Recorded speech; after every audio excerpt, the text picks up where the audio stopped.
మొత్తం మీద నిన్న ఐఎన్ఎస్ విక్రాంత్ అంటే నౌకాదళ సిబ్బందితో నిన్న దీపావళి వేడుకలు జరుపుకున్నారు ప్రధానమంత్రి నరేంద్ర మోడీ. ఈ సందర్భంగా పాక్ను మోకాలపైన నడిపించడం 100% పాక్ పైన వేసినాం అనేటువంటి మాట చెప్పిండు. దీంతోపాటు ఆపరేషన్ కగార్తో ఇక్కడ దేశంలో ఉన్నటువంటి మావోయిజాన్ని నక్సలిజాన్ని పూర్తిగా తుడిచిపెట్టేటువంటి ప్రయత్నం చేస్తూ ఉన్నాం. అందులో భాగంగా ఈ ఆపరేషన్ కగార్ కొనసాగుతూ ఉంది. అయితే 139 జిల్లాల్లో ఉన్నటువంటి ఇప్పుడు మావోయిస్టులు ఇప్పుడు 11 జిల్లాలకే పరిమితం అయిపోయిండు అనేటువంటి మాటను కూడా నిన్న ప్రధాని మోడీ మాట్లాడిండు. అంటే మొత్తం మీద అక్కడ పాకిస్తాన్కి సంబంధించి తర్వాత ఇక్కడ మావోయిజానికి సంబంధించి అంతర్గత తీవ్రవాదం అనేటువంటి మాట మాట్లాడిండు ప్రధాని మోడీ.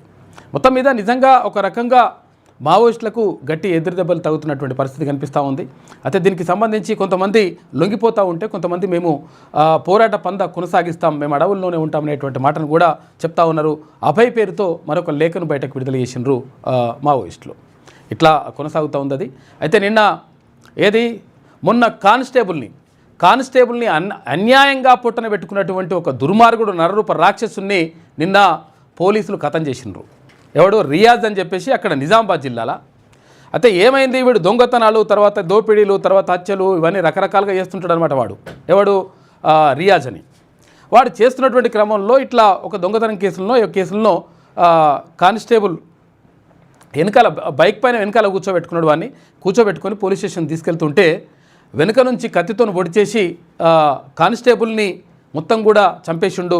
విచక్షణారహితంగా పొడిచి చంపేసిండు నరరూప రాక్షసుడు వాడు రియాజ్. దీంతో అక్కడ కుప్పగూలిపోయిండు కానిస్టేబుల్. కానీ అక్కడ పక్కకున్న వాళ్ళు కూడా కాపాడలేకపోయారు. అంటే మానవత్వం కూడా కనిపించట్లేదు ప్రజల్లో కొంతవరకు అనేటువంటిది కూడా అర్థమవుతూ ఉంది.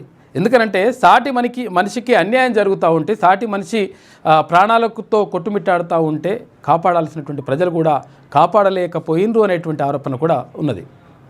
అంటే వీడియోలు తీస్తున్నారు, తర్వాత ఫోటోలు తీస్తున్నారు, కానీ అక్కడ కాపాడలేదనేటువంటి ఆరోపణలు కూడా ఉన్నాయి. సరే, ఏది ఏమైనప్పటికీ పాపం ఆ కానిస్టేబుల్ చనిపోయిండు. అంటే వాడు పొడిచి చంపడంతో అక్కడనే చనిపోయిన తర్వాత ఈ రియాజ్ అంటోడు వాడైతే దొంగ ఉన్నాడో వాడు పారిపోతే వాని కోసం పోలీసులు గాలింపు చర్యలు చేపట్టిండ్రు. రకరకాలుగా 50,000 రూపాయల రివార్డు కూడా ప్రకటించిన తర్వాత నిజామాబాద్ పరిసరాల్లో మొత్తం కూడా ఇట్లా గాలిస్తూ ఉంటే తర్వాత కొంతమంది సమాచారం మేరకు పోలీసులు వాడిని పట్టుకొస్తే వాళ్ళు అంటే ఆ పట్టుకున్న క్రమంలో కూడా ఒక వ్యక్తికి భారీగా గాయాలైనవి. ఆ తర్వాత వాడిని తీసుకొచ్చి హాస్పిటల్ తీసుకొచ్చారు వైద్య పరీక్షల నిమిత్తం. తీసుకొస్తే ఆడికి వచ్చిన తర్వాత పోలీసుల దగ్గర ఉన్న రివాల్వర్ లాక్కొని పోలీసులని చంపేటువంటి ప్రయత్నం చేసినట్టు వాడు. దాంతో ఆత్మరక్షణలో భాగంగా అంటే మనం కొన్ని ఎన్కౌంటర్లు అసలు యాక్చువల్గా మనము ఇది కరెక్ట్గా అని సమర్థించము. కాకపోతే ఈ విషయంలో మాత్రం పోలీసులు చేసినటువంటి చర్యను శభాష్ అని మెచ్చుకోవాలి. ఎందుకంటే నరరూప రాక్షసులు కూడా వానికి తిండి పెట్టి మంచిగా చేసి వానికి అన్ని రాజమర్యాదలు చేసేసి ఇట్లా చేస్తే ఏమవుతుందంటే ఎవడైతే నరరూప రాక్షసులు చంపేస్తారో తర్వాత ఈ మర్డర్లు చేస్తారో వానికి ఊతమిచ్చినట్టు అవుతుంది. అరే మనకు కూడా ఏం కాదులే అనేటువంటి ఒక భయం లేకుండా అయిపోతుంది. కాబట్టి ఆ కానిస్టేబుల్ చంపినటువంటి రియాజ్ గారిని రివాల్వర్ లాక్కుంటుంటే ఆత్మరక్షణలో భాగంగా కాల్చి చంపేసిండ్రు. సరే, ఆత్మరక్షణలో చేసిండ్రా కావాలని చేసిండ్రా అది పక్కకు పెట్టేస్తే మంచి పని చేసిండ్రు. ఎప్పటికప్పుడు ధన్మని అప్పటికప్పుడు అక్కడ పరిష్కారం అయిపోయింది. అక్కడ రియాజ్ గారిని ఖతం చేసి పడేసిండ్రు. అంటే ఎవడైతే నిజంగా ఒకవేళ మనుషుల్ని ఇష్టం వచ్చినట్టుగా చంపుతాం, మేము ఏమైనా చేస్తాం, తర్వాత మేము అరాచకాలు సృష్టిస్తామని చెప్పేసి అనుకున్నోనికి ఒక మంచి భయాన్ని మాత్రం క్రియేట్ చేసిండ్రు పోలీసులు. దానికి శభాష్ అని చెప్పాలి. ఎందుకంటే పాపం మా కానిస్టేబుల్ కుటుంబం ఎంత ఆవేదనలో ఉంటుంది, ఎంత బాధలో ఉంటుంది. అరే పాపం ఆయన అక్కడ బైక్ పైన ఎక్కించుకొస్తుంటే కానిస్టేబుల్ని చంపేసిందంటే వాడు ఇంకా ఎంత రాక్షసుడు వాడిని అంటే నిజంగా వాడు లాక్కుంటుంటే తీసి చంపిర్రా లేకపోతే వాడిని కావాలని చంపిర్రా పక్కకు పెడితే ఆయన చంపడమే కరెక్ట్ అని చెప్పేసి మొత్తం కూడా సమాజం అంటున్నటువంటి పరిస్థితి. కాబట్టి అటువంటి వాళ్ళకి అటువంటి శిక్షలు ఉంటేనే బాగుంటుంది అనేటువంటిది కూడా ఒక వాదన వినిపిస్తూ ఉంది. కొంతమంది అంటారు ఇక ప్రజాస్వామ్య హక్కులు, తర్వాత ఇంకా కొంతమంది ఏమంటారంటే అట్టెట్టా చంపుతారండి, ఇట్లా ఏదైనా ఉంటే కోర్టు శిక్ష చేయాలి కదా అంటారు. మరి ఆత్మరక్షణ మరి ఏం చేస్తాం? ఇదివరకు ఒకరిని చంపాడు, ఇంకొకరిని చంపితే పరిశాన్ అవుతుంది కదా. కాబట్టి ఏసి పడేయడమే కరెక్ట్ అని చెప్పేసి చాలామంది అంటూ ఉన్నారు. ఆ రాక్షసుని ఖతం చేసి పడేసిండ్రు. ఇక దీపావళి వేడుకలు నిన్న ఘనంగా జరిగినాయి. మొత్తం కూడా అంతా నిన్న జరిగినాయి. తర్వాత ఇవాళ కూడా నోములు వ్రతాలు ఉన్నట్టున్నాయి. ఇవాళ కేదారం వ్రతాలు ఇవన్నీ కూడా చేస్తారు కదా.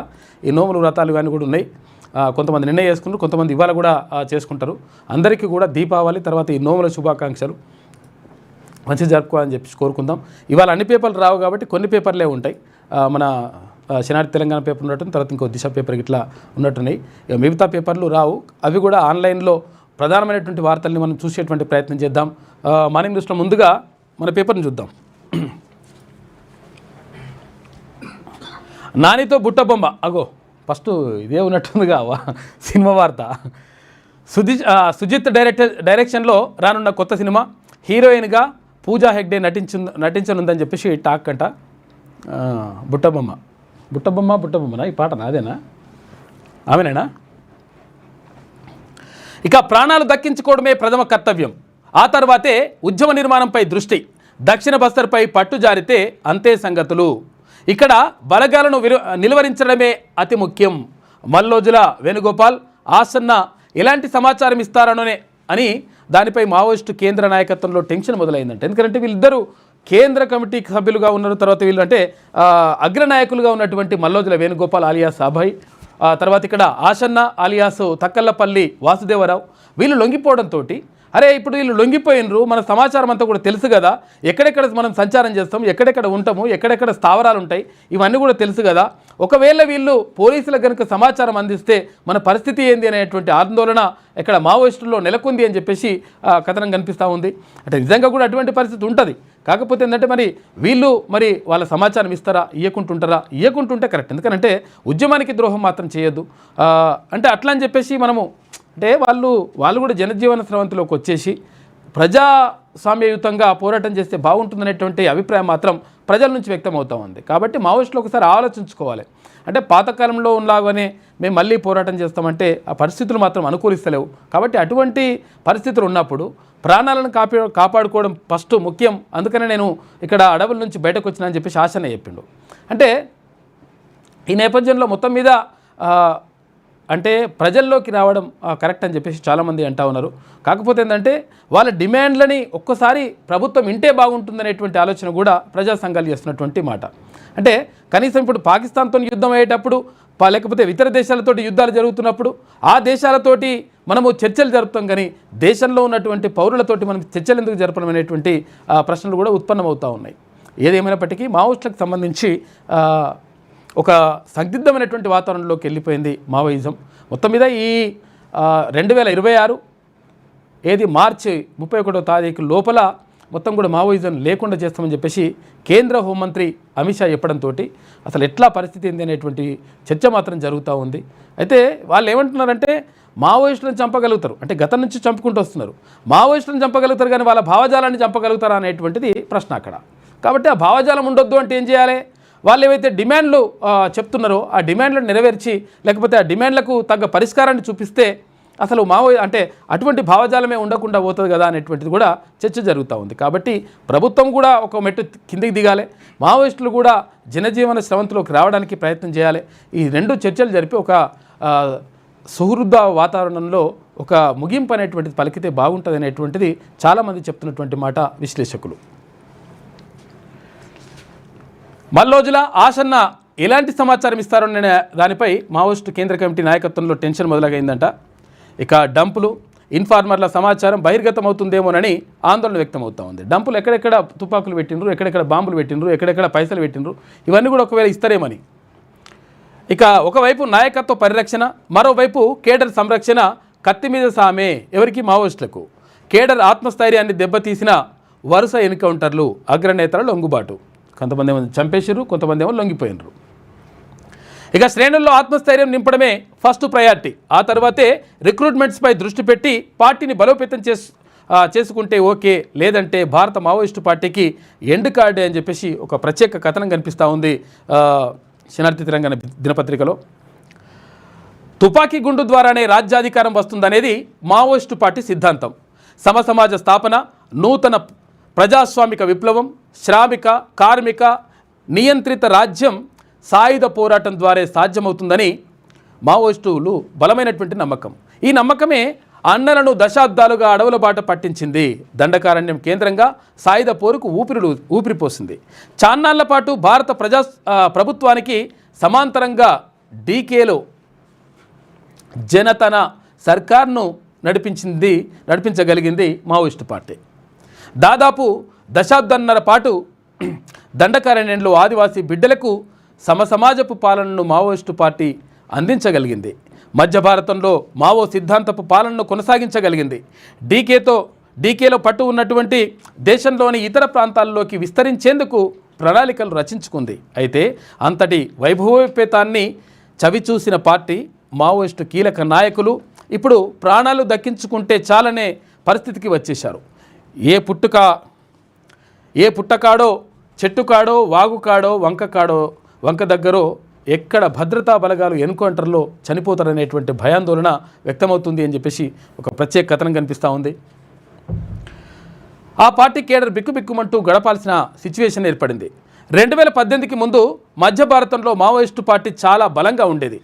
దాదాపు 100 జిల్లాల్లో ఆ పార్టీ ప్రభావం గణనీయంగా కనిపించేది. ఛత్తీస్గఢ్, మహారాష్ట్ర, గచ్చిరోలి, తర్వాత చంద్లాపూర్, గోందియా, ఆంధ్ర, ఒడిశా సరిహద్దు ప్రాంతాలు, జార్ఖండ్, పశ్చిమ బెంగాల్, బీహార్ బోర్డర్లో పార్టీ ప్రభావం ఉండేది. కానీ అప్పటి పరిస్థితులు ఇప్పటి పరిస్థితులు మాత్రం ఎంత మాత్రం లేవు. అయితే మావోయిస్టులకు అత్యంత పట్టున్న ఇతర బస్తర్, మాడ్ ప్రాంతాలు ఇప్పుడు భద్రతా బలగాల ఆధీనంలోకి వచ్చేశాయి. ఆంధ్ర, ఒడిశా ఏరియాలోనూ బలగాలకు గ్రిప్ వచ్చేసింది. ఇక మహారాష్ట్రలోని 3 జిల్లాల్లోనూ మావోయిస్టు పార్టీ దారుణంగా దెబ్బతింది. ఒకప్పుడు బలంగా ఉన్న జార్ఖండ్లోనూ ఆ పార్టీ దారుణ పతనావస్థకు చేరుకుంది. అత్యంత గ్రిప్ ఉండేటువంటి మాడ్ పైన పార్టీకి గ్రిప్ తప్పింది. ఇక్కడ బలగాలు పెద్ద ఎత్తున బేస్ క్యాంపులు వేసుకొని తిష్టవేయడం పార్టీకి ఇబ్బందికరంగా మారింది. అయితే దీనికి ఆ పార్టీ కీలక నాయకుల వరుస ఎన్కౌంటర్లు, లొంగుబాట్లు కోలుకోని దెబ్బతీశాయి. అయితే కేంద్ర కమిటీ సభ్యులు మొడం బాలకృష్ణ, చలపతి, సుధాకర్, పార్టీ ప్రధాన కార్యదర్శి నంబాల కేశవరావు, కట్టా రామచంద్రారెడ్డి, కడారి సత్యనారాయణ వంటి కీలక నాయకులు బలగాల చేతుల్లో ఎన్కౌంటర్ కావడం కేడర్ ఆత్మస్థైర్యాన్ని దెబ్బతీసింది. దీనికి తోడు మావోయిస్టు పార్టీ పోలిట్ బ్యూరో సభ్యుడు మల్లోజుల వేణుగోపాలరావు, ఇటు కేంద్ర కమిటీ సభ్యులు తక్కెళ్లపల్లి వాసుదేవరావు ఆలియాస్ ఆశన్న లొంగుబాటు మావోయిస్టు పార్టీని కుదిపేసింది. వీరి లొంగుబాటు మావోయిస్టు సిద్ధాంతానికి పూర్తి విరుద్ధమని ఆ పార్టీ చెబుతుంది. మావో తుపాకీ గుండు సాయుధ తిరుగుబాటు ద్వారానే శ్రామిక రాజ్యం సాధ్యమవుతుందని చెప్పారు. కానీ మల్లోజుల ఆశన్న మాత్రం ఇటు దశాబ్దాల పాటు ఆ సిద్ధాంతాలనే నమ్ముకొని అడవుల్లో ఉద్యమాలు చేసి ఇప్పుడు అవే తుపాకులను మహారాష్ట్ర, ఛత్తీస్గఢ్ ప్రభుత్వాలకు అప్పగించడం ఇది ఏ విధంగా వారు సమర్థించుకుంటారనే అభిప్రాయాలు వ్యక్తమవుతున్నాయి. ఇక మల్లోజుల, ఆశన్నల మావోయిస్టు పార్టీలో కీలక బాధ్యతలు నిర్వర్తించినందున పార్టీకి సంబంధించిన అత్యంత కీలక సమాచారం వారి వద్ద ఉండే అవకాశం ఉంది. ఎక్కడెక్కడ డంపులు ఉండొచ్చు, దండకారణ్యంలో పార్టీకి సంబంధించిన ఇన్ఫార్మర్ల సమాచారంపై ఆ ఇద్దరు నాయకులకు ఒక స్పష్టమైన అంచనా ఉండే అవకాశం ఉంది. అయితే ఇప్పుడు అదే విషయం ప్రస్తుత పార్టీ కేడర్ను ఆందోళనకు గురిచేస్తోంది. పార్టీ నాయకత్వం దాచిపెట్టిన ఆయుధాల డంపులు గురించి సమాచారం ఏమైనా ఈ ఇద్దరు నాయకులు కేంద్ర రాష్ట్ర ప్రభుత్వాలకు తెలియజేస్తారా అనే అనుమానాలు కూడా మావోయిస్టు పార్టీ అగ్రనాయకత్వాన్ని వెంటాడుతున్నట్టు ప్రచారం జరుగుతుంది. అదే జరిగితే ఇప్పుడు పరిస్థితుల్లో బలీయంగా ఉన్న బలగాలతో మావోయిస్టుల పోరాటం కష్టమనే ఒపీనియన్స్ వ్యక్తమవుతున్నాయి. అయితే దీంతో పాటు మావోయిస్టు పార్టీకి మొదటి నుంచి ఇన్ఫార్మర్ల వ్యవస్థే ఆయువు పట్టు. మల్లోజుల పొలిట్ బ్యూరో స్థాయి నాయకుడు అయినందున పార్టీకి సంబంధించిన ఇన్ఫార్మర్ల వ్యవస్థ గురించి మంచి అవగాహన ఉండే ఛాన్స్ ఉంది. ప్రస్తుతం మల్లోజుల సరెండర్ అయినందున ఆయన బలగాలకు దండకారణ్యంలోని మావోయిస్టు పార్టీకి సంబంధించిన వేగుల సమాచారాన్ని ఎక్కడ బలగాలకు చేరేస్తారోననే భయం కూడా పార్టీ నాయకత్వాన్ని వెంటాడుతున్నట్టు తెలుస్తుంది. ఇక ప్రస్తుతం కీలక నాయకులు మొత్తం దక్షిణ బస్తర్లోనే తలదాచుకుంటున్నట్లు సమాచారం. ఇక్కడ ఆ పార్టీకి యొక్క ఇన్ఫార్మర్ల వ్యవస్థ, అక్కడి కేడర్ నేతల మూమెంట్స్, వారి కదలికలకు సంబంధించిన కీలక సమాచారం కనుక బలగాలకు చేరితే దక్షిణ బస్తర్ కూడా త్వరలోనే బలగాల ఆధీనంలోకి వచ్చే అవకాశాలే ఎక్కువగా ఉన్నాయి. అందుకే ఇప్పుడున్న పరిస్థితుల్లో మావోయిస్టు పార్టీ కేంద్ర నాయకత్వం తమ ప్రాణాలను కాపాడుకోవడానికి ఫస్ట్ ప్రయారిటీ ఇస్తున్నట్లు అర్థమవుతుంది. ఆ తర్వాత పరిస్థితులు చక్కబడితే మళ్లీ ఉద్యమాన్ని నిర్మించుకోవచ్చని భావిస్తోంది. అందుకే ఆ దిశగానే ఆ పార్టీ అగ్రనాయకత్వం అత్యంత జాగరూకతతో వ్యవహరిస్తున్నట్లుగా సమాచారం. ఇందులో ఏమాత్రం తేడా వచ్చినా భారత మావోయిస్టు పార్టీకి ఎండ్ కార్డు పడడం ఖాయంగా కనిపిస్తుంది అని చెప్పేసి ఒక ప్రత్యేక కథనం కనిపిస్తూ ఉంది శనార్థి దినపత్రికలో. మొత్తం మీద ఇక్కడ మావోయిస్టులకు సంబంధించి గడ్డు పరిస్థితులు కనిపిస్తూ ఉన్నాయి. ఎందుకంటే ఇక్కడ మావోయిస్టు పార్టీలో ఉన్నటువంటి ఎవరైతే నక్సల్స్ అగ్రనేతలు ఉన్నారో అగ్రనేతలు చాలామంది కూడా ఎన్కౌంటర్లో చనిపోవడంతో పాటు అగ్రనేతలు కొంతమంది లొంగిపోయినరు. ఈ లొంగిపోయిన వాళ్ళు చనిపోయిన వాళ్ళతో మొత్తం కూడా పార్టీకి భారీ దెబ్బ తగిలింది. ఈ నేపథ్యంలో మరి ఇప్పుడు ఇక్కడ లొంగిపోయిన వాళ్ళు అడవులో ఉన్నటువంటి మావోయిస్టుల యొక్క సమాచారం ఏమైనా తెలియజేస్తారేమో, కేంద్ర రాష్ట్ర ప్రభుత్వాల బలగాలకు తెలియజేస్తారేమో. ఒకవేళ వాళ్ళు చెప్తే కనుక అక్కడ లోపల ఉన్నటువంటి డంపులు కానీ, అంటే అడవుల్లో ఉన్నటువంటి డంపులు కానీ, తర్వాత అడవుల్లో ఉన్నటువంటి స్థావరాలు కానీ ఇక్కడ బలగాలకు తెలిసేటువంటి అవకాశం ఉంటుంది. కేంద్ర బలగాలకు కానీ రాష్ట్ర బలగాలకు కానీ ఇది తెలిసేటువంటి అవకాశం ఉంటుంది. తెలిస్తే ఎట్లా, ఒకవేళ ఆ దాడులు జరిగితే ఎట్లా, వాటిని మనం రక్షించుకోవడం ఎట్లా అనేటువంటి పరిస్థితులు నెలకొన్నట్టుగా కనిపిస్తూ ఉంది. ఏది ఏమైనప్పటికీ అక్కడ ఒకసారి కేంద్ర ప్రభుత్వం ఈ మావోయిస్టులతో చర్చలు జరిపితే బాగుండే అనేటువంటి వాదన మాత్రం వినిపిస్తూ ఉంది. చర్చలు జరిపితే వాళ్ళు ఏం కోరుతారు, తర్వాత కేంద్ర ప్రభుత్వం ఒప్పుకుంటుందా ఒప్పుకోదా, ఒప్పుకోకపోతే ఏంటి, తర్వాత ఒప్పుకుంటే ఏంటి, అంటే ఒకవేళ నిజంగా అవి న్యాయపరమైనటువంటి డిమాండ్లే ఉంటే ఒప్పుకోవచ్చు కదా అనేటువంటి అభిప్రాయం కూడా వ్యక్తం అవుతూ ఉంది. ఏది ఏమైనప్పటికీ మొత్తం మీద మావోయిస్టులకు గడ్డు పరిస్థితులు మాత్రం కనిపిస్తూ ఉన్నాయి ఇప్పుడున్నటువంటి పరిస్థితుల్లో. ఇక రియాజ్ ఎన్కౌంటర్, కానిస్టేబుల్ హంతకుడి నిందితుడు హతమైండు. టీఆర్ కానిస్టేబుల్ దగ్గర నుంచి గన్ లాక్కునే ప్రయత్నం చేసిండట. ఏఆర్ కానిస్టేబుల్ వాసు అయితే ట్రిగ్గర్ నొక్కడంతో అప్రమత్తమైన పోలీసులు ఇక నిందితుడిపై కాల్పులు జరపడంతో హతమైండు. కానిస్టేబుల్ కుటుంబానికి ₹1,24,00,000 పరిహారం, తర్వాత 300 గజాల జాగా కూడా ఇస్తామని చెప్పేసి ప్రకటించిండ్రు డీజీపీ గారు. నిజంగా కూడా అసలు యాక్చువల్గా పాపం అన్యాయంగా చంపేసిండు కానిస్టేబుల్ని. ఈ వేస్ట్ పిల్లవాడు వాడిని పని చేసి మంచిగా ఇట్లా వేస్తేనే ఏంటంటే ఇంకొకరు భయం ఉంటుంది, ఇష్టం వచ్చినట్టుగా హత్యలు చేయొచ్చు, సపరేట్గా పోయి జైల్లో పడవచ్చు అని చెప్పేసి అనుకునే పరిస్థితి ఉండకుండా ఇట్లా సత్వర న్యాయం ఉంటే తేలిపోతుంది లెక్క. ఇక కట్నం ఓకే, బంగారంతోనే భయం ఉందట ఇప్పుడు పరిస్థితి అంతా కూడా. కట్నం ఇస్తేందుకు సరే ఎంతో కొంత మాట్లాడుకొని ఇస్తాం కానీ మరి బంగారం పెట్టమంటే ఎట్లా, ఎందుకంటే బంగారం అయిపోయింది. ఇప్పుడు 1,30,000 1,35,000 దాకా అవుతున్నట్టుంది రేటు. అది 1,50,000 కూడా తొందరలోనే అవుతుందని చెప్పేసి అంటున్నారు. అది ఏది 70,000 ఉన్న బంగారం డబుల్ అయ్యడానికి ఒక ఏడాది కూడా పట్టలే, ఏడాది కాలంలోనే డబుల్ అయిపోయింది. దాంతో మొత్తం బంగారం పెట్టాలంటే భయపడుతున్నట పబ్లిక్. పెళ్లి చేయాలంటే పసిడికే అంటే బంగారానికే 10 లక్షలు కావాల్సిందే. 5 ఏళ్ల క్రితం తులం బంగారం 48,000, ప్రస్తుతం ₹1,28,890. 30,000 కూడా దాటింది, 1,30,000 దాటింది. రేట్లు చూసి బెంబేలెత్తుతున్న మధ్యతరగతి ప్రజానికం బంగారం పేరు చెబితేనే జడుసుకుంటున్న పబ్లిక్ అని చెప్పేసి అట్లయింది పరిస్థితి. బంగారం ఈ మాట వింటే చాలు ఇప్పుడు మధ్యతరగతి ప్రజానికానికి వణుకు పుడుతోంది. పసిడి ముచ్చట ఎత్తితే చాలు వణికిపోతున్నారు. జాతీయ మార్కెట్లో డాలర్ అస్థిరంగా ఉండడం మధ్యతరగతి ప్రజలకు శాపంగా మారింది. పెళ్ళిళ్ళు వస్తే చాలు అమ్మాయి తరపు కుటుంబీకులు కట్న కానుకలు అడుగుతారు కానీ ఆ తర్వాత బంగారం అడిగితేనే భయపడుతురట. అట్లా అయిపోయింది. ఇక యూపీలో దారుణం, ఫతేపూర్లో భారీ అగ్ని ప్రమాదం చోటు చేసుకుంది. 70 షాపులు దగ్ధమైనాయంట. పాపం 50 షాపులు అగ్నికి ఆహుతైనాయి. 2 కిలోమీటర్ల వరకు పేలుళ్ల శబ్దాలు వచ్చినాయి. 3 కోట్ల రూపాయల ఆస్తి నష్టం జరిగిందంట. మన ప్రాణ నష్టం ఏమైనా జరిగిందో తెలియదు. ఇంకా జీవన్ రెడ్డి తీవ్ర అసంతృప్తి. ఇక బీర్పూర్ కమిటీ నియామకంపై ప్రశ్నల జ్వాలలు. అన్ని కమిటీల్లోనూ బీఆర్ఎస్ నాయకులే ఉన్నారంట. పార్టీలో మా పరిస్థితి ఏంటి, ఆవేదన వ్యక్తం చేసిన మాజీ మంత్రి అధిష్టానం దృష్టికి తీసుకెళ్తారని చెప్పేసి మంత్రి అడ్లూరి హామీ ఇచ్చిండు. అడ్లూరి లక్ష్మణ్ కుమార్ హామీ ఇచ్చిండంట. మొత్తం మీద ఇక్కడ ఏది జగిత్యాలలో అంటే గతంలో అంటే మాజీ మంత్రిగా పనిచేసిండు, తర్వాత ఎమ్మెల్సీగా పనిచేసినటువంటి జీవన్ రెడ్డికి సంబంధించి అయితే ఏమైంది, జీవన్ రెడ్డి కాంగ్రెస్ పార్టీ నుంచి పోటీ చేసిండు. తర్వాత అక్కడ డాక్టర్ సంజయ్ ఏది బీఆర్ఎస్ పార్టీ నుంచి పోటీ చేసిండు. డాక్టర్ సంజయ్ ఏది జీవన్ రెడ్డి గారి పైన కొంత మెజారిటీతో గెలిచిండు.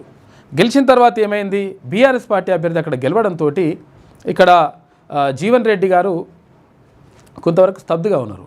ఈ నేపథ్యంలో ఆ తర్వాత ఏది పార్టీ ఫిరాయింపులు, తర్వాత జంపింగ్లు ఇవన్నీ కార్యక్రమంలో భాగంగా అక్కడ డాక్టర్ సంజయ్ ఏది కాంగ్రెస్ పార్టీలకు జంప్ అయినట్టుగా సమాచారం, అంటే ఒక చర్చ జరిగింది. అయిపోయిండు, కండువా కూడా కప్పుకున్నాడు, అయిపోయిన తర్వాత ఏమవుతుంది ఇక్కడ అంటే చాలా కాలం నుంచి పార్టీని నమ్ముకొని కాంగ్రెస్ పార్టీకి విధేయంగా ఉంటూ కాంగ్రెస్ పార్టీ అంటే గతంలో ఇక్కడ వైఎస్ రాజశేఖర రెడ్డి అంటే అప్పుడు ఆదేశాల మేరకు అప్పుడు కేసీఆర్ మీద కూడా పోటీ చేసిండు జీవన్ రెడ్డి. ఇట్లా పార్టీ కోసమే పనిచేసి పార్టీ కోసమే మొత్తం కూడా జీవితం అంతా అర్పించినటువంటి జీవన్ రెడ్డి ఇప్పుడు ఆవేదన చెందుతున్నాడు. అంటే ఇతర పార్టీల నుంచి వచ్చినటువంటి జంప్ అయినటువంటి నాయకులకు ఎక్కువ ప్రియారిటీ ఇస్తున్నారు. తర్వాత ఆ నాయకులు చెప్పినటువంటి వాళ్ళకే ఇక్కడ నామినేటెడ్ పోస్టులు కథా కార్ఖానా అంతా కూడా జరిగిపోతూ ఉంది. మరి కాంగ్రెస్ పార్టీని నమ్ముకున్నటువంటి నా పరిస్థితి ఏందని చెప్పేసి ఆయన గతం నుంచి ఆవేదన వ్యక్తం చేస్తూ ఉన్నాడు. అయితే నిజంగా కూడా ఆయన ఆవేదనలో న్యాయం ఉన్నది. ఎందుకంటే ఆయన కొంచెం నిబద్ధత కలిగినటువంటి మనిషి జీవన్ రెడ్డి. ఎప్పుడు కూడా ప్రజలతోనే ఉంటాడు, ఉన్నది ఉన్నట్టుగా కడుపులేం పెట్టుకోకుండా మాట్లాడతాడు. అంటే బీసీల కోసం కూడా మాట్లాడండి, బీసీల గురించి కూడా మాట్లాడండి. అరే మా 10% కూడా జనాభా లేదు, ఏది 5% జనాభా ఉంటే 10% రిజర్వేషన్ ఎట్లా ఇస్తారు మాకు ఈడబ్ల్యూఎస్ పేరుతోటని ఆయన్ని అడిగాడు జీవన్ రెడ్డి. అటువంటి జీవన్ రెడ్డి ఇప్పుడు చాలా బాధపడతా ఉన్నాడు. అంటే కాంగ్రెస్ పార్టీని నమ్ముకున్నా నేను, కాంగ్రెస్ పార్టీ నాకు అసలు యాక్చువల్గా మంచి చేయాలి, తర్వాత అన్ని రకాలుగా ఉండాలి, కానీ అండగా ఉంటామని చెప్పి హామీ ఇవ్వాలి. ఎందుకనంటే కాంగ్రెస్ పార్టీ అధికారంలో ఉంది. కానీ ఇతర పార్టీల నుంచి వచ్చిన వాళ్లకు అవకాశాలు ఇస్తూ ఆ పార్టీ అంటే ఇతర పార్టీలు వచ్చిన నాయకులకు ఎవరైతే బీఆర్ఎస్ పార్టీ నుంచి వచ్చినటువంటి ఎమ్మెల్యే ఉన్నాడా ఆ ఎమ్మెల్యే చెప్పిన వాళ్ళకే మొత్తం కూడా పదవులన్నీ ఇచ్చేస్తూ ఉన్నారు. మరి మా పరిస్థితి ఏంది అని చెప్పేసి జీవన్ రెడ్డి తీవ్ర అసంతృప్తితో ఉన్నాడు గతం నుంచి కూడా. ఈ గతం నుంచి కూడా ఉంటే ఆయన అక్కడ మంత్రి శ్రీధర్బాబు పైన కానీ తర్వాత అడ్లూరు లక్ష్మణ్ పైన కానీ కొన్ని ఆరోపణలు చేసినట్టుగా తెలుస్తూ ఉంది. ఏదేమైనప్పటికీ అడ్లూరు లక్ష్మణ్ కుమార్ సౌమ్యుడు తర్వాత ఆయన కూడా మాట్లాడినట్టు జీవన్ రెడ్డి గారితో మాట్లాడేసి అట్లేం లేదన్న 100% మేము ఈ విషయాన్ని అధిష్టానం దృష్టికి తీసుకెళ్ళేసి నీకు అట్లా అన్యాయం జరగకుండా చూస్తామని చెప్పేసి అక్కడ అడ్లూరు లక్ష్మణ్ కుమార్ చెప్పినట్టుగా తెలుస్తూ ఉంది. ఏదేమైనప్పటికీ అక్కడ జీవన్ రెడ్డి గారు మొత్తం మీద ఆవేదనలో ఉన్నాడు. ఎందుకంటే సొంత పార్టీలకు అన్యాయం జరుగుతుంది, ఇతర పార్టీల జంపు జలానికి మంచి జరుగుతుంది అనేది ఆయన వాదన. ఇక ఘనంగా దీపావళి వేడుకలు ఉదయం భక్తులతో దేవాలయాలు కిటకిటలాడినాయి. ఇవాళ కూడా ఉంటుండొచ్చు అట్లే. సాయంత్రం పల్లెలు పట్టణాల్లో క్రాకర్స్ మోత, ఏది పటాకులు, చిన్న పెద్ద అందరూ కలిసి సంబురాలు. వేడుకల్లో పాల్గొన్న పీఎం సీఎం సెలబ్రిటీలందరూ కూడా నిన్న ఘనంగా జరుపుకున్నారు. రాహుల్జీ త్వరగా పెళ్లి చేసుకోండి. దీపావళి సందర్భంగా ఢిల్లీలోని ఘాంటేవాలా స్వీట్ షాప్ను సందర్శించిన రాహుల్ గాంధీ. అయితే స్వయంగా లడ్డు జాంగ్రీ తయారు చేసిండు ఆయన. ఏడికి పోయినా కానీ ఆయన ఏది ఉంటుంది కులవృత్తులు కూడా చేస్తుంటాడు రాహుల్ గాంధీ. స్వయంగా లడ్డు జాంగ్రీ తయారు చేసిన రాహుల్ గాంధీ రాహుల్ను పెళ్లి చేసుకోవాలని కోరిన షాప్ ఓనరు ఇక పెళ్ళి స్వీట్ల ఆర్డర్ కోసం ఎదురు చూస్తున్నట్లుగా వెల్లడి అని చెప్పేసి ఒక వార్తగా కనిపిస్తూ ఉంది. అంటే ఇట్లా కామెడీగా, సార్ ఎప్పుడు పెళ్లి చేసుకుంటారు సార్, మేము స్వీట్లు కూడా పంపిస్తాం మీ పెళ్ళికి అని అన్నాడట ఎవరు ఆ షాప్ యజమాని.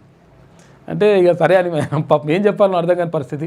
నిజంగా కూడా ఒక సందిగ్ధమైనటువంటి పరిస్థితిలో ఉన్నాడు అంటే ఆయన రాహుల్ గాంధీ. అంటే ఇక్కడ రాజకీయాలు, తర్వాత ఇక్కడ అంటే పర్సనల్ లైఫ్, మరి ఎట్లా పెళ్లి చేసుకుందాం అనుకుంటే పెళ్లి చేసుకుంటే మళ్ళీ ఎప్పుడు ఏమైనా ఆటంకం అవుతుంది అట్లా అని చెప్పేసి పాపం మొత్తం కూడా 50 ఏళ్ళు దాటిపోయినాయి, అయినా కానీ ఇంకా పెళ్లి చేసుకోకుండా అట్లనే ఉండిపోయిండు రాహుల్ గాంధీ. దానిపైన అందరూ అడుగుతురట. దేశవ్యాప్తంగా దీపావళి వేడుకలు అత్యంత వైభవంగా జరిగాయి. చెడుపై మంచి సాధించిన విజయాన్ని సూచించే ఈ పండుగ సందర్భంగా దేశమంతా ఆధ్యాత్మిక శోభతో వెలిగిపోయింది. పల్లెలు పట్టణాలు అనే తేడా లేకుండా ప్రతి ఇల్లు దీపాలతో కలకలలాడింది. ఉదయం నుంచే పండుగ వాతావరణం నెలకొనగా కొత్త బట్టలు ధరించి చిన్న పెద్ద అందరూ కలిసి సాంప్రదాయబద్ధంగా లక్ష్మీదేవి పూజలు నిర్వహించారు. అయితే దేశం తెలంగాణ సంస్కృతి సాంప్రదాయాలు ఉట్టిపడేలా ఈ వేడుకలు జరిగాయి. దీపావళి పర్వదినం సందర్భంగా రాష్ట్రంలోని ప్రముఖ దేవాలయాలన్నీ భక్తులతో కిటకిటలాడాయి. హైదరాబాద్లోని మహాలక్ష్మి దేవాలయాలు, చిలుకూరు బాలాజీ, యాదగిరిగుట్ట శ్రీ లక్ష్మీనరసింహస్వామి ఆలయాలు, ఇటు ఇతర జిల్లాల్లోని దేవాలయాలకు భక్తులు పెద్ద సంఖ్యలో తరలివచ్చారు. ఇక లక్ష్మీదేవిని పూజించడం ద్వారా సిరి సంపదలు కలుగుతాయని భక్తులు విశ్వసిస్తారు. ప్రత్యేక పూజలు అలంకరణలతో ఆలయాలు కోలాహలంగా మారాయి. భక్తుల రద్దీని దృష్టిలో ఉంచుకొని దేవాలయాల వద్ద ప్రత్యేక ఏర్పాట్లు కూడా చేసిండ్రు. సాయంత్రం వేళ దీపాల సంబురాలు పతాక స్థాయికి చేరుకున్నాయి. ఇక చీకటిని తరిమే దివ్యల దీపాలు వెలిగించిన అనంతరం పల్లెలు పట్టణాల్లో క్రాకర్స్ మూత మోగింది. అయితే పిల్లలు యువత ఉత్సాహంగా బాణసంచా కాల్చారు. రంగురంగుల దీపాలు ఆకాశంలో మెరిసిన టపాసులతో ఆకాశం కాంతులేనింది. యువత గ్రూపులుగా ఏర్పడి సరదాగా క్రాకర్స్ కాల్చుతూ స్వీట్లు పంచుతూ తమ ఆనందాన్ని పంచుకున్నారు. ఈ దీపావళి వేడుకల్లో దేశ రాష్ట్ర స్థాయి ప్రముఖులు పాల్గొన్నారు. ప్రధానమంత్రి నరేంద్ర మోడీ దేశ ప్రజలకు దీపావళి శుభాకాంక్షలు తెలిపారు. ఇక తెలంగాణ ముఖ్యమంత్రి రేవంత్ రెడ్డి దీపావళి వేడుకల్లో పాల్గొన్నారు.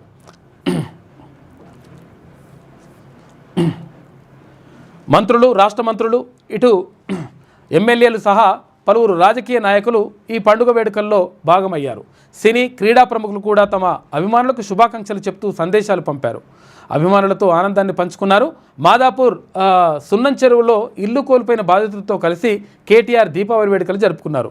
గచ్చిబౌలి మాజీ కార్పొరేటర్ కుమిరిశెట్టి సాయిబాబాతో కలిసి బాధితులకు టపాసులు అందజేశారు. దీపావళి రోజున కేవలం పూజలు, బాణాసంచా కాల్చడం మాత్రమే కాకుండా బంధుమిత్రులతో కలిసి ఆనందంగా గడపడం ఆనవాయితీ. ప్రజలు స్వీట్లు, మిఠాయిలు పంచుకున్నారు. ఇక తెలంగాణలోని అనేక ప్రాంతాల్లో ప్రత్యేకంగా ఆటపాటలు, సాంస్కృతిక కార్యక్రమాలు నిర్వహించారు. పిండి వంటలు, కొత్త వంటకాలతో ఇళ్లల్లో పండుగ సందడి నెలకొంది. చిన్న పెద్ద తేడా లేకుండా అందరూ ఈ సంబరాల్లో ఉల్లాసంగా పాల్గొన్నారు. రాష్ట్ర వ్యాప్తంగా పండుగ ప్రశాంతంగా, సురక్షితంగా ముగిసింది. ఇక ఆనందం, ఉల్లాసం, ఆధ్యాత్మిక మేళవింపుతో దీపావళి పండుగ తెలంగాణ ప్రజల జీవితాల్లో కొత్త వెలుగులు నింపుతుందని ప్రజలు ఆనందం వ్యక్తం చేశారని చెప్పేసి ఒక వార్త కనిపిస్తూ ఉంది. నిజంగా కూడా ఈ దీపావళి అందరి జీవితాల్లో మరింత వెలుగులు నింపాలని చెప్పేసి, మరింత సుఖశాంతులతో ఉండాలని చెప్పేసి మనస్ఫూర్తిగా కోరుకుందాం. ఎందుకంటే ఇవాళ కూడా పటాకులు కాలుస్తారు, ఈ టపాకాయలు ఇవి కాలుస్తారు. చిన్నపిల్లలు ఉంటే కొంచెం దగ్గరుండి కాల్పించండి. తర్వాత పెద్దవాళ్ళు ఉంటే కూడా ఈ పట్టు వస్త్రాలు అవి ఇవి ఉంటే కొంచెం జాగ్రత్తగా కాల్చండి. ఎందుకంటే పట్టు వస్త్రాలతో కాలిస్తే చాలా ఈజీగా అంటుకుంటాయి, అగ్ని ప్రమాదాలు జరిగేటువంటి అవకాశం ఉంటుంది. కాబట్టి మనం సురక్షితంగా, ఆనందంగా జరుపుకోవాలి, కానీ ఇది బాధ పెట్టేటట్టు ఉండొద్దు. ఈ తర్వాత ఈ డూమ్ పటాకులు ఉన్నాయి కదా, ఈ పటాకులను కొంతవరకు బ్యాన్ చేస్తే మంచిగా ఉంటుంది. ఎందుకంటే ఢిల్లీలో బ్యాన్ చేసిండ్రు, ఎందుకంటే అక్కడ కాలుష్యం పెరిగిపోతుందని. ఇక్కడ కూడా నిన్న విపరీతంగా, అంటే అట్లని చెప్తే ఇక మనము పండుగను వ్యతిరేకిస్తున్నారంటే పండుగను వ్యతిరేకించడం ఏముండదు. ఆధ్యాత్మిక శోభ 100% ఉండాలి, దేవుని నమ్మాలని చెప్పేసి కోరుకుంటాం. కానీ ఇక్కడ ఏంటి అంటే ఇష్టం వచ్చినట్టుగా బాంబుల మోతుతోటి చాలామంది ప్రజలను ఇబ్బంది పెట్టదు పక్కలని. అట్లా చేసుకొని సంతోషంగా ఉంటే మంచిగా ఉంటుంది. ఇక ఐఎన్ఎస్ విక్రాంత్ పేరు చెబితే పాక్కు నిద్ర పట్టదని చెప్పేసి ప్రధానమంత్రి నరేంద్ర మోడీ అంటున్నాడు. విక్రాంత్ భారత సైనిక సామర్థ్యాలకు సాక్ష్యం, పాకిస్తాన్ను మన మోకాళ్ళ మీద పడేలా చేసింది. ఆపరేషన్ సింధూర్లో త్రివిధ దళాలు సమన్వయంగా పనిచేసినాయి. ఇక పీఓకే అంటే పాక్ ఆక్రమిత కాశ్మీర్, అది పాక్ ఆక్యుపైడ్ కాశ్మీర్లోని ఉగ్ర స్థావరాలను విజయవంతంగా దెబ్బతీశాయి. ప్రధాని నరేంద్ర మోడీ వ్యాఖ్యలు. ఇక ఐఎన్ఎస్ విక్రాంత్పై నౌకాదళ సిబ్బందితో నిన్న దీపావళి వేడుకలు జరుపుకుంటూ ప్రధానమంత్రి నరేంద్ర మోడీ అక్కడ నౌకాదళ సిబ్బందితోటే అక్కడనే ఉన్నాడు. అక్కడనే నిన్న మొన్న నైటు ఉండి వేడుకల్లో పాల్గొన్నాడు. రేవంత్ నయా నరకాసురుడంట. పేదలకు కంటి మీద కొనుక్కు ఉండడం లేదు, బీదల ఇల్లు కూల్చివేతే రేవంత్ టార్గెట్. మూసీ సుందరీకరణ పేరుతో డ్రామాలు చేస్తున్నారు. జూబ్లీహిల్స్ బైపోల్లో బీఆర్ఎస్ను గెలిపించండి, కాంగ్రెస్ సర్కారుకు బుద్ధి వస్తుంది, పేదల ఇల్లు జోలికి రాకుండా ఉంటుంది. మాజీ మంత్రి బీఆర్ఎస్ ఎమ్మెల్యే హరీష్ రావు అంటున్నాడు. ఇక హైదర్ షా కోర్టులో స్థానిక ప్రజలతోటి కలిసి దీపావళి వేడుకల్లో పాల్గొన్నాడట. మరి నువ్వేందో మీ మామేంది చెప్పరాదు హరీష్ అన్న? రేవంత్ రెడ్డి ఇట్లా అని చెప్పేసి అంటున్నావు కదా. మీరు చేసింది అద్భుతంగా ఏం లేదు, మీరు చేసింది మొత్తం నాశనం చేసారు, రాష్ట్రాన్ని నాశనం చేశారు. కాబట్టే ప్రజలు మార్పును కోరుకున్నారు. కాళేశ్వరం పేరుతోటి కథం చేసి పడేస్తారు. నువ్వే నీటిపారుదల శాఖ మంత్రి ఉంటివి, భారీ నీటిపారుదల శాఖ మంత్రివి, కృష్ణా నీళ్ళు ఎత్తుకోతోటి సప్లై చేయకపోతుంది. తర్వాత ఇక్కడ రకరకాలుగా అన్యాయానికి గురి చేస్తేవి, ఇష్టం వచ్చిన కేసులు పెట్టిపిస్తేవి, ఆగమాగం చేస్తేవి. తర్వాత ఇప్పుడు మేమేదో అద్భుతం చేసినట్టుగా, నువ్వేదో అద్భుతం చేసినట్టుగా, ఇప్పుడు మొత్తం అట్లా అన్యాయం జరిగిపోతున్నట్టుగా, ఇటువంటివన్నీ కూడా బంద్ చేయి. జూబ్లీహిల్స్లో ఇప్పుడు సరే ఆయన చనిపోయినటువంటి సానుభూతి ఉంటుండొచ్చు, చనిపోవడం బాధాకరం, కానీ ఆయన అద్భుతం చేసింది ఏం లేదని చెప్పేసి కూడా జూబ్లీహిల్స్ ప్రజలు అంటున్నారు, వాగంటి గోపునాథ్. కాబట్టి అది ఉంటుంది లెక్క. కాకపోతే వీళ్ళు అద్భుతంగా ఇప్పుడు నేనేమంటానంటే ప్రజలను నమ్మించడంలో అద్భుతంగా సక్సెస్ఫుల్గా ఉంటారు వీళ్ళు. ఎవరు? హరీష్ రావు ఈ బ్యాచ్.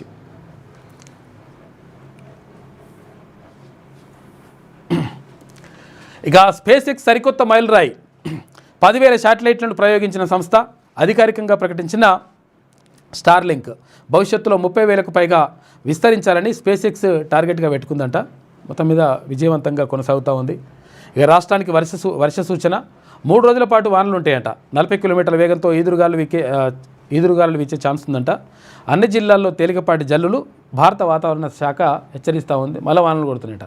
ఈసారి కొంతవరకు ఎక్కువనే కొడుతున్నట్టున్నాయి వానలు, అంటే గతంలో కంటే కొంతవరకు నయమే ఉన్నాయి వానలు. ఇక నో కింగ్స్, ట్రంప్ ఒంటెద్దు పోకడలపై అమెరికన్లు ఫైర్ అవుతూ ఉన్నారు. మొత్తం 50 నగరాల్లో భారీ ఆందోళనలు చేసిండ్రు అమెరికాలో. అరే నీ ఇష్టం వచ్చినట్టుగా నిర్ణయాలు తీసుకుని ఇదేంద్ర నాయన నువ్వు అసలు యాక్చువల్గా ఈ టారిఫ్లు ఏంది, పీరిఫ్లు ఏంది, నీ ఇష్టం వచ్చిన అడ్డమైన నిర్ణయాలు ఏంది, నాకు శాంతి బహుమతి కావాలని చెప్పేసి నువ్వు అశాంతి సృష్టిస్తూ ఉన్నావు, ఏంద్రా బాబు నీ బాధ ఏందని చెప్పేసి అక్కడ ప్రజలు మొత్తం కూడా రోడ్ల మీదకి వచ్చేసిండ్రు అమెరికాలో. ఏ ప్రభుత్వాలు ఒకవేళ ప్రజా వ్యతిరేక విధానాలు అవలంబిస్తే ఇంకో ఇట్లనే ఉంటుంది పరిస్థితి. ట్రంప్ సామాన్యుడేనని నినాదాలు, నిరసనలకు యూరోప్ దేశాల నుంచి మద్దతు వచ్చింది. హేట్ అమెరికా నిరసనలు అంటున్న శ్వేతసౌధం. శ్వేతసౌధం అంటే అక్కడ అమెరికా అధ్యక్షుడు ఉండేది, అధ్యక్ష భవనం. ముందు జాగ్రత్తగా జాతీయ బలగాలు మోహరించిరట. చూసుకో, ఆ పరిస్థితి వచ్చింది. నో కింగ్, నువ్వు కింగు కాదరని ఆయన, కింగు లేదు బొంగు లేదు అంటున్నట వాళ్ళు.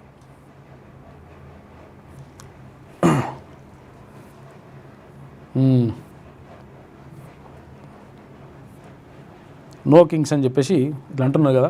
ఇక రాజకీయ రంగులు మారిస్తే ప్రజలు ఓటు పటాకులై పేలాలి అని చెప్పేసి ఇక్కడ గంటా సోమన్న ఒక ప్రత్యేక వ్యాసం రాసిండు. అంటే వాళ్ళు చెప్పేది ఒకటి చేసేది ఒకటి ఉంటే అలా పని చేయాలని చెప్పేసి ఒక ప్రత్యేక వ్యాసం కనిపిస్తూ ఉంది. నేటి మాట చూసుకుంటే, నా దేశంలో జాతి కుల మత వర్గ విభేదాలను విస్మరించి సమైక్యంగా జరుపుకునే పండుగే ఈ దీపావళి. జగత్తుని జాగృతం చేసే చైతన్య దీప్తులు శోభావళి నరకాసురుడనే రాక్షసుడిని సంవరించిన మరుసటి రోజు అతడి పీడ వదిలిన ఆనందంలో ప్రజలు దీపావళి చేసుకుంటారని పురాణాలు చెబుతున్నాయి. లంకలోని రావణుడిని సంవరించి శ్రీరాముడు సతీ సమేతంగా అయోధ్యకు తిరిగి వచ్చినప్పుడు కూడా ప్రజలు ఆనందోత్సవాల మధ్య దీపావళిని జరుపుకున్నారని రామాయణం చెబుతుంది. చీకటిని ప్రారంభోలుతూ వెలుగులు తెచ్చే పండుగగా, విజయానికి ప్రతీకగా దీపావళి పండుగను జరుపుకుంటారు. కానీ ఇప్పటికీ ఈ కలియుగంలో ప్రజలు దుర్మార్గమైన పాలకుల పరిపాలనలో అసమానతలను ఎదుర్కొంటూ పేదరికంలో మగ్గుతున్నారు. ఈ రాక్షసుల చెరలో నుంచి విముక్తి లభించి రాజ్యాధికారం బడుగు బలహీన వర్గాలకు అందినప్పుడే నా ప్రజలకు సంపూర్ణ దీపావళి సంబరాలు అంబరాన్ని తాకుతాయి. క్యూన్యూస్ ప్రేక్షకులకు, శనార్థి తెలంగాణ పాఠకులకు దీపావళి శుభాకాంక్షలు అని చెప్పేసి పెద్దపల్లి రాజన్న నేటి మాట రాసిండు.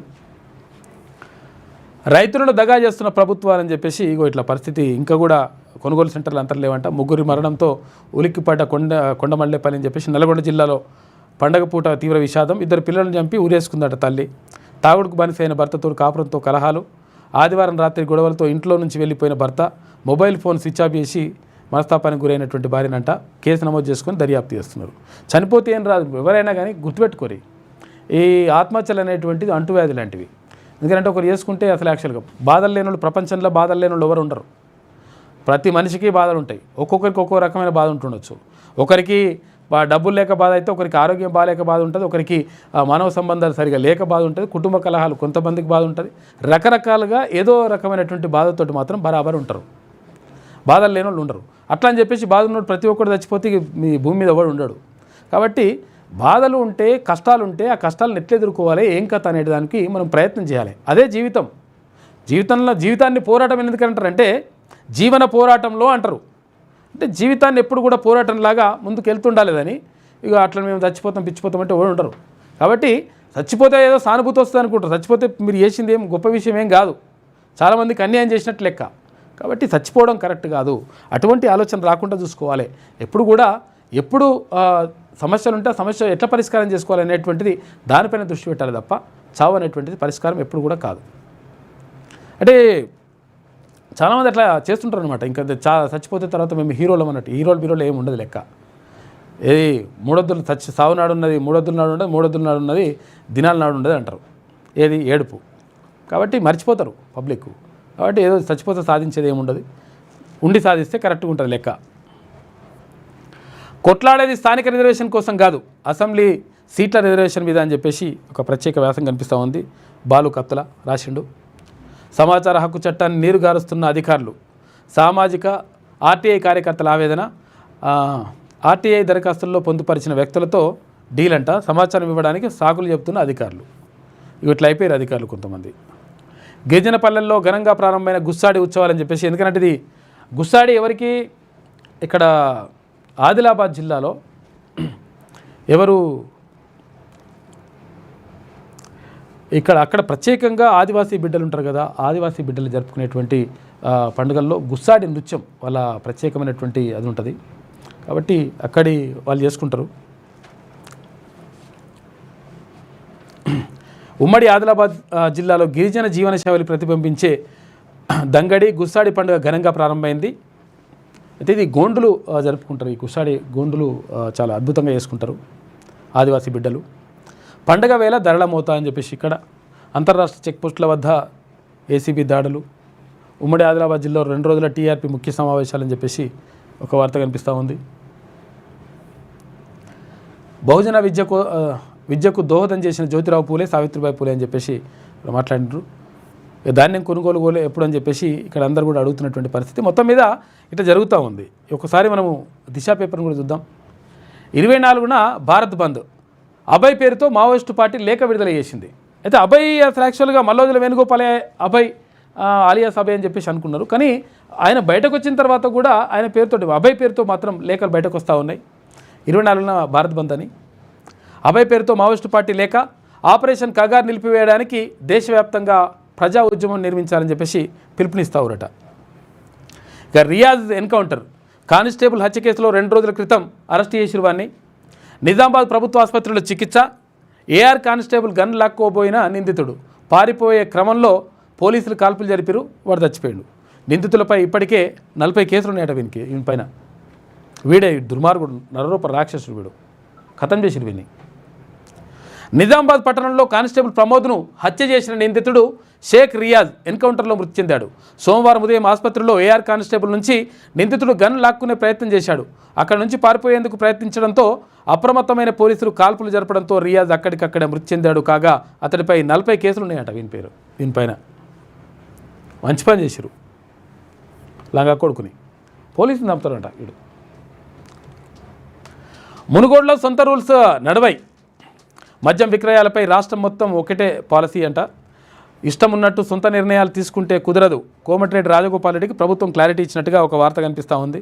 అంటే ఆయన 5 గంటలే నడవాలి, 3 గంటలే నడవాలి అని చెప్పేసి ఇట్లా అన్నాడు కదా, దానిపైన మరి ప్రభుత్వం స్పందించినట్టుగా ఒక వార్త కనిపిస్తూ ఉంది. మద్యం విక్రయాలపై మునుగోడులో ఎమ్మెల్యే కండిషన్లు, 4 గంటల విక్రయాలు జరపాలని ఆర్డర్ చేసిండు. పర్మిట్ రూమ్స్కు అనుమతి లేదని చెప్పేసి వెల్లడించిండు. ఎమ్మెల్యే వ్యాఖ్యలతో టెండర్లు వేసేందుకు కొందరు వెనుకంజ వేసిరట. భయపడొద్దు, షాపులకు దరఖాస్తులు చేసుకోండి అని చెప్పేసి ప్రభుత్వం భరోసా ఇస్తూ ఆయన చెప్పింది నేను నమ్మొద్దు, ఆయన లైట్ తీసుకోండి అని చెప్పి చెప్పిందట. అందరూ ఫాలో కావాల్సిందని చెప్పేసి మంత్రి జూపల్లి కృష్ణారావు అంటుండు. ఎవరు? ఎక్సైజ్ శాఖ మంత్రి. మునుగోడు ఎమ్మెల్యే కామెంట్స్ను పలువురు వ్యాపారులు ఎక్సైజ్ శాఖ మంత్రి జూపల్లి కృష్ణారావు దృష్టికి సైతం తీసుకెళ్లినట్లు తెలిసింది. దీనిపై స్పందించిన మంత్రి స్టేట్ మొత్తం ఒకటే మద్యం పాలసీ ఉంటుంది, నియోజకవర్గానికి ఒక్కో తీరుగా ఉండదు, ఒక్కో లీడర్కు ఒక్కో ఆలోచన ఉండొచ్చు, కానీ చట్టం అందరికీ అందుకు ఒప్పుకోదు, ఇష్టం ఉన్నా లేకున్నా అందరూ ఫాలో కావాల్సిందే అని చెప్పేసి కామెంట్ చేసిందంట మంత్రి జూపల్లి కృష్ణారావు. దీంతో అక్కడేం పెద్ద అంటే 4 గంటలే ఉండాలనే రూల్ ఏమి ఉండదు, అక్కడ కూడా బరాబర్ రాష్ట్రం ఎట్లా నడిస్తే అట్లనే నడవచ్చు అని చెప్పిరట. ఇక భారీ టారిఫ్లు చెల్లించాల్సిందే, రష్యా చమురు కొనుగోలును ఆపేంత వరకు తప్పదు, భారత్కు మరోసారి ట్రంప్ వార్నింగ్ ఇచ్చిండు. అమెరికా అధ్యక్షుడు ట్రంప్ మరోసారి భారత్ను హెచ్చరించారు. రష్యా నుంచి చమురు కొనుగోళ్లు ఆపేంత వరకు ఇండియా భారీ టారిఫ్లు చెల్లించక తప్పదన్నారు. మీడియాతో మాట్లాడిన ఆయన ఈ వ్యాఖ్యలు చేసిండు. ఇప్పుడు ఆడ అమ్ముకుంటే కదా పరిశాను, అందుకని ఏం చేయాలి, ఆత్మనిర్భర్ భారత్ అని చెప్పేసి ప్రధానమంత్రి అంటా ఉన్నాడు. అంటే మన దేశంలో ఉన్నటువంటి వస్తువులు మనమే తయారు చేసుకోవడం, తర్వాత మనమే మార్కెటింగ్ చేసుకోవడం, వాని మీద ఆధారపడడం కాకుండా మనమే అట్లా చేస్తే బాగుంటుందని చెప్తా ఉన్నారు. ఇటువంటి ఈ లంగ కథలు ఇవన్నిటికీ చెక్ పడుతుంది.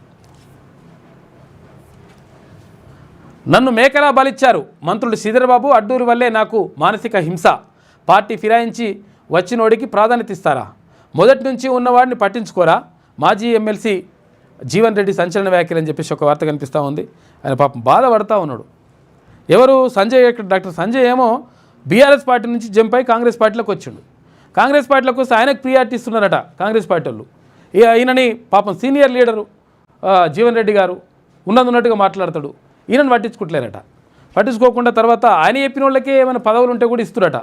దీంతో అరే ఇప్పుడు నేను సొంత పార్టీలో ఉన్నా నేనేం చేయాలన్నా ఆయన, అసలు ఇది న్యాయమా అని చెప్పేసి అడుగుతా ఉన్నాడు జీవన్ రెడ్డి.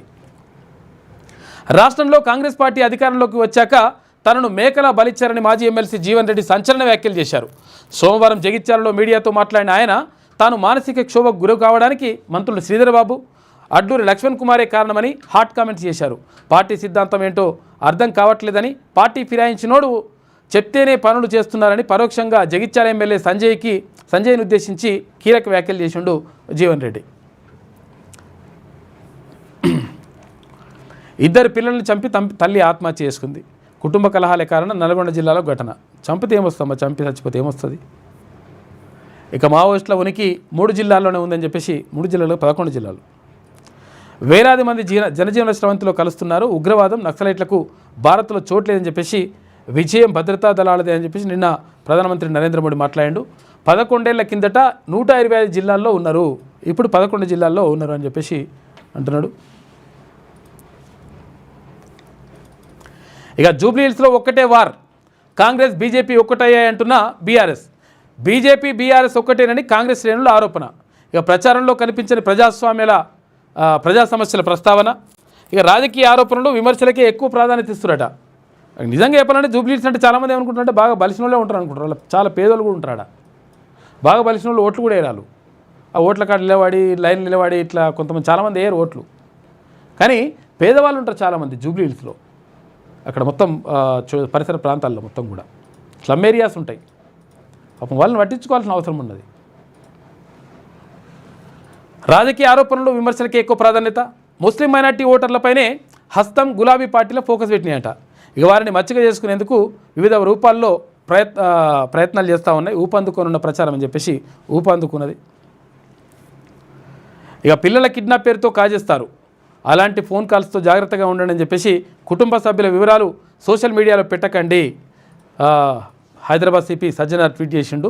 మీ పిల్లలను కిడ్నాప్ చేశామంటూ వచ్చే ఫోన్ కాల్స్ పట్ల జాగ్రత్తగా ఉండాలని హైదరాబాద్ సిపి సజ్జనార్ సూచించాడు. ఎందుకంటే ఈ సైబర్ మోసం నేరగాలు ఉన్నారు కదా, మొత్తం ఇటువంటివి చేస్తున్నారట, లంగకథలు పడుతున్నారట. కాబట్టి జాగ్రత్తగా ఉండండి, అప్రమత్తంగా ఉండండి అని చెప్పేసి సమాచారాలు ఉంటే ఏమైనా ఉంటే సోషల్ మీడియాలో అడగోలుగా పెట్టకండి అని చెప్పేసి అక్కడ కమిషనర్ చెప్తున్నాడు. సీఎం రేవంత్తో కొండా దంపతుల భేటీ. ఇటీవల చోటు చేసుకున్న పరిణామాలపై చర్చ. వారితో డిప్యూటీ సీఎం భట్టి విక్రమార్క సైతం నిన్న కలిసి వెళ్ళిరట. హైదరాబాద్లోని ముఖ్యమంత్రి నివాసంలో మంత్రి కొండా సురేఖ దంపతులు సోమవారం సీఎం రేవంత్ రెడ్డిని కలిశారు. దీపావళి శుభాకాంక్షలు తెలిపిన అనంతరం ఆయనతో భేటీ అయినట్టు తెలిసింది. ఇటీవల జరిగిన పరిణామాలపై సీఎంకు వివరించినట్టు సమాచారం. వారితో మంత్రి డిప్యూటీ సీఎం భట్టి విక్రమార్క సైతం ఉన్నాడంట. అక్కడ మహేష్ కుమార్ గౌడ్ వీళ్ళందరూ కూడా వెళ్ళినట్టున్నారు. కేవలం ఇంతేనా? ఇది ఇక కానిస్టేబుల్ అంటే ఇక్కడ ఈ రియాజ్గన్కి సంబంధించి ఆత్మరక్షణలో భాగంగానే పోలీసుల కాల్పులు. నిందితుడు గన్ లాక్కుని ఫైరింగ్కి యత్నించాడు. రియాజ్ ఎన్కౌంటర్ ఘటనపై డీజీపీ శివధర్ రెడ్డి నిన్న మాట్లాడాడు. ప్రమోద్ కుటుంబానికి అంటే అక్కడ కానిస్టేబుల్ ప్రమోద్ ఉన్నాడు కదా, ప్రమోద్ కుటుంబానికి ఎక్స్గ్రేసియా ప్రకటించిండ్రు. కుటుంబంలో వారికి ఉద్యోగం కూడా ఇస్తామని హామీ ఇచ్చిరట. ఏ కానిస్టేబుల్ హీరోస్ నెత్తురోడుతున్న నేరగాలను వదలరు, ప్రాణాపాయంలోనూ పట్టువీడరు, ప్రజలతో మమేకమవుతూ కేతల ఛేదనలో కీలకంగా ఉంటారు. నిజంగా కూడా కానిస్టేబుల్స్ నిజంగా పాపం వాళ్ళకు పండుగ ఉండదు, పబ్బం ఉండదు. తర్వాత అందరూ దసరా ఉత్సవాల్లో జరుపుకుంటుంటే వీళ్ళేమో భద్రతా పేరుతోటి రోడ్డు మీద నిలబడతారు. అందరూ సంతోషంగా ఈ దీపావళి ఇవన్నీ వేడుకలు జరుపుకుంటుంటే పాపం అందరూ వాళ్ళేమో అక్కడ ఉంటారు. ఇట్లా కానిస్టేబుల్ కానీ ఎస్ఐలు కానీ కింది స్థాయి ఉద్యోగులందరూ కూడా పోలీసులు పాపం నిరంతరం ప్రజాసేవలో మునిగిపోతారు. వాళ్ళు ప్రజల కోసం అంటే ఉంటారు. అంటే కొంతమంది ఎవడో ఇప్పుడు లంకకథలు పట్టుకోలు కూడా ఉన్నారు అందులో కూడా. కానీ మొత్తం మీద ఎక్కువ శాతం పోలీసులు ప్రజల సంక్షేమం కోసం, ప్రజలు శాంతి భద్రతతో ఉండాలని చెప్పేసి కోరుకుంటారు. వాళ్ళు ఎప్పుడు కూడా పబ్లిక్ కోసం పనిచేస్తారు. 24 గంటలు వాళ్ళు డ్యూటీలో ఉండాలంటే 24 గంటలు చేయరు. కానీ ఎప్పుడు పిలిస్తే అప్పుడు వెళ్ళడానికి రెడీగా ఉండాలి. వీళ్ళకు ధర్నాలు చేస్తానికి వీలు లేదు, వాళ్ళు రాస్తారోకలు చేయడానికి వీలు లేదు, వాళ్ళు సంఘాలు పెట్టుకోవడానికి వీలు లేదు, వాళ్ళకి ఏది వీలు లేదు. వాళ్ళ పాపం వాళ్ళకు హక్కులు ఉండవు, కేవలం బాధ్యతలు మాత్రమే ఉంటాయి. అటువంటి పరిస్థితులు ఉన్నోళ్ళు పోలీసులు. పాపం మా పోలీసులు చాలా ఇబ్బందులు పడుతూ ఉంటారు. తర్వాత ఇంకొకటి ఏంటంటే ఇక్కడ రకరకాలుగా ప్రాణాలకు తెగించి కొంతమంది నేరస్తులను పట్టుకొచ్చేటప్పుడు ఏమవుతుందో కూడా తెలియదు. చూసిరుగా ప్రాణమే పోయింది పాపం నిజామాబాద్ జిల్లాలో. అటువంటి పని చేస్తూ ఉంటారు పోలీసులు. నిజంగా వాళ్లకు రక్షణ కల్పించాల్సిన అవసరం ఉన్నది. తర్వాత ఏక్ పోలీస్ అని విధానం తీసుకొస్తున్నారు ప్రభుత్వం. గతంలో కేసీఆర్ చెప్పిండు, అవతల పడ్డాడు. పాపం వాళ్ళకు అది కూడా అడుగుతూ ఉన్నారు. ఆరోగ్య భద్రత కానీ ఉద్యోగ భద్రత అంటే తర్వాత ఇవన్నీ కూడా భద్రత కల్పించమని వాళ్ళు కోరుకుంటున్నారు. దాంతోపాటు పాపం చాలా సిలిండర్స్ ఒక 4-5 సిలిండర్స్ అట్లే మొత్తం పెండింగ్లు ఉన్నాయంట. అరే పిల్లలకు ఫీజులు కట్టుకోవడానికి ఇబ్బంది అవుతుంది. అరే చిన్న ఫంక్షన్లు చేసుకోవాలంటే కూడా పైసలు లేకుండా అయిపోతున్నాయి.